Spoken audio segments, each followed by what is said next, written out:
আপনাদের পছন্দ কে, ধানের শীষ নাকি দাঁড়িপাল্লা এই পটুয়াখালী 2 আসনে? ভাই সহজ একটা কথা হলো এটা যে স্বাধীনতার সপক্ষের শক্তি, এই দেশটাকে যারা চাইছে যুদ্ধ করে দেশটাকে যারা ছিনিয়ে নিয়ে আসছে, তারা এই দেশে শাসন করার অধিকার রাখে।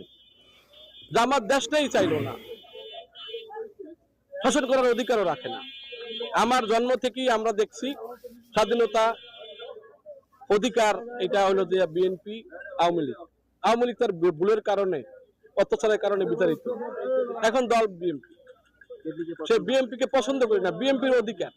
যে জামাত এই দেশের বিরোধী শক্তি, দেশটাই চায় নাই, সে তাকে আমি তো গ্রহণই করতে পারি না। শহীদুল আলম তালুকদারের জনপ্রিয়তা বেশি। শহীদুল আলম তালুকদার বিএনপির প্রার্থী। হ্যাঁ, বিএনপির প্রার্থী। আপনার পছন্দ কি দুই প্রার্থী? হ্যাঁ, ওকে পছন্দ। ধানের শীষের প্রার্থী কি পছন্দ? প্রার্থী বেশি। আমাদের পছন্দ হলো শহীদুল আলম তালুকদার, শহীদুল আলম বিএনপির প্রার্থী। বিএনপির প্রার্থী ধানের